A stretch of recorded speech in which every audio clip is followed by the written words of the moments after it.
All right, we're gonna do a quickie lesson on beat displacement. Now, one disclaimer, that would be 4 disclaimers. This would be 1 disclaimer. I'm no Gavin Harrison. I'm no Carter Beauford. I'm none of those guys. What I am is Steven, and the displacement I'm gonna show you today is not near as impressive as what they do. But it is useful. So, let's get to it. It's useful and it's good for the beginner, okay? You have to start somewhere with displacement. If you can't count this stuff, you're up a creek. So this is gonna help you count this stuff. We're gonna start with a simple 4/4 groove, and we're gonna displace this thing 1/8 note, okay? So instead of starting it on the downbeat, we'll start it on the upbeat of 1, okay? So this is what it's gonna sound like. This is our check groove. So this is not actually implied metric modulation or anything like that. This is beat displacement. All you're doing is moving this thing over and making it sound like it's done something really cool and giving it an optical illusion of a shift in the time, okay? And this is really cool for bass players. You can play the game Find the One. Ha ha ha, I know where it is. Hopefully you know where it is or you're lost. So what we're gonna do is we're gonna start. So if we have a groove going like this, it's gonna go doom, check, doom, check.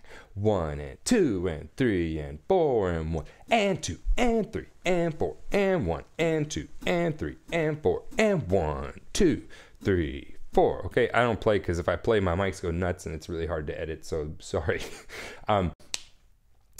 So what we're gonna do is we're gonna play a bar of the check groove, and then we'll play a bar of the implied groove, then back to the check groove. Okay, check groove is gonna be basic 4 on the floor. Then we're gonna shift that 1/8 note. Okay, so 1, 2, 3, 4.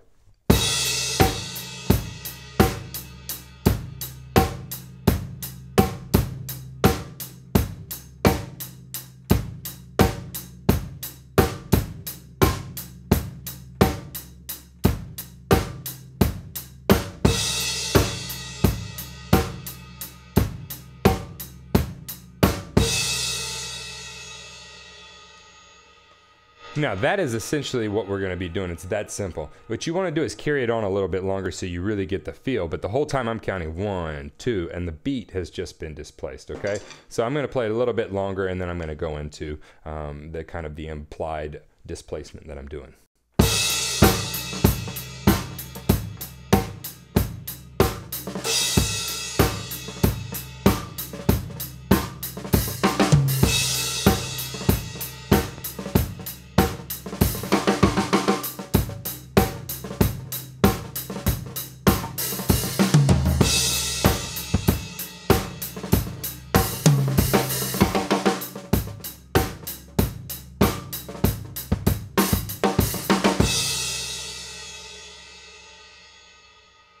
Now, how can we make this more convincing? There's 2 different ways you can take this. If you're just doing a straight hi-hat, you don't have to do anything. But if you're doing like accented hi-hats, or you're doing an accented ride cymbal pattern like this,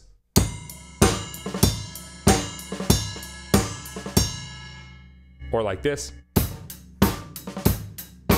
like your basic rock groove, you have 2 choices. You can either choose to move that accent on the hi-hat, or you can anchor the band so they know where it is, because sometimes you got to drag them along and be like, come on guys, here's 1. You don't have to count, I'll do it for you, right? We shouldn't have to do that, but sometimes we do.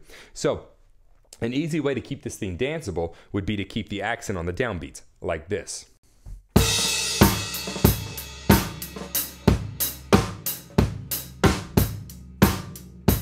Here.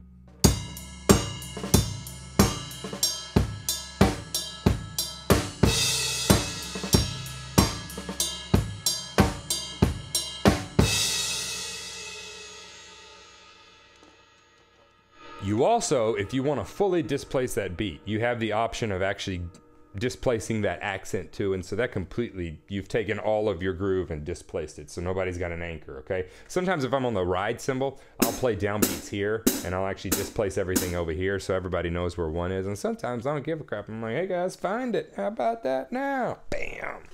It just happened. So this is what I'm talking about with that.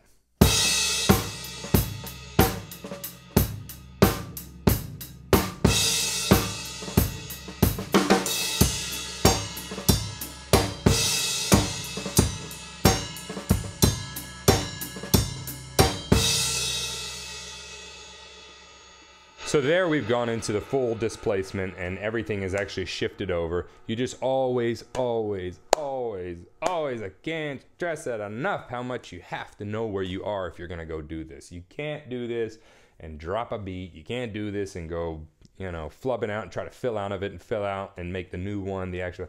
You can't do that. You can, but it get you fired. This kind of stuff gets you fired anyway. People don't like it. It confuses them. So we're going to try this, and I'm going to displace it and show you just a couple of different things you can do with it once you kind of get it under your hands.